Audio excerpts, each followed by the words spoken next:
The Celestial Toymaker is a strange but notable part of Doctor Who history. Sadly, only one episode remains of the original serial, but even with that being said, I feel pretty confident in saying this is a historic point in the history of Doctor Who. The first episode of a new showrunner, the episode that was originally intended to recast the Doctor, and the introduction of the titular character, the Celestial Toymaker. Played by Michael Gough, otherwise known as Alfred, the Celestial Toymaker is an eternal creature, not to be confused with the Eternals, although they are associated at least slightly because of Series 12's Can You Hear Me? I'm getting off topic. The Toymaker has seemingly endless power and enjoys putting people through games and traps to amuse himself. Now, although this is the Toymaker's first on-screen appearance, it is not his first encounter with the Doctor. In fact, they both allude to a previous time they faced off against each other, and now the Toymaker is bringing him back for another game. We, the audience, however, are none the wiser. Unless, of course, we go into the expanded universe, which, as you guys know, I like to dip my toes into a little in these videos. But if I were to go full in depth, I'd lose sight on the whole point of these videos, which is to be a brief but substantial explanation of certain parts of Doctor Who. So, the Toymaker abducts the Doctor and makes him invisible. Now, this was because of a behind-the-scenes decision, as William Hartnell was getting rather sick around this time, and the initial plan was for him to disappear and then reappear as a completely different actor. I don't know what the show would look like today if that happened.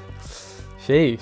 The Toymaker challenges the Doctor to a trilogic game, as Stephen and Dodo are forced to face different challenges. The first is Blind Man's Bluff. Then they have to face off against living playing cards. Then they have to hunt the thimble, until they eventually get to a TARDIS. But each time they do, they find out it's a fake. In the end, they are forced to take on a cruel schoolboy, Cyril, in a game of booby-trapped hopscotch. It is implied here that the schoolboy, the clowns, the cards, and the dancers were all once players of the games, who lost and were then used by the Toymaker as playthings. A frankly terrifying prospect. However, Stephen and Dodo luckily emerge victorious. The Doctor gets to the final stage of his trilogic game, but then realizes that once the game has become complete, the Toymaker's domain will disappear, and him with it. However, the Doctor outsmarts the Toymaker by using his own voice against him, and dematerializes in the TARDIS the exact moment the Toymaker's world is destroyed, ending him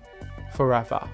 Well, no, the Toymaker is an eternal being of endless power. He can reform from nothing, so he's not really gone. And as seen from subsequent adventures, he can kind of do whatever he wants. I mean, he created a whole separate dimension, the Toy Room. Maybe that's what's been happening in the 60th. Is this all in the Toymaker's dimension? Is the 14th Doctor even real? I went over this in my last video about the Land of Fiction, and I feel similarly here as I did there. The character's limits to his power are the rules he puts in place for each game, and additionally, he only enjoys to live in his toy room, completely refusing to leave to the outer universe. Also, in the novelization, the Doctor said there were multiple Toymakers?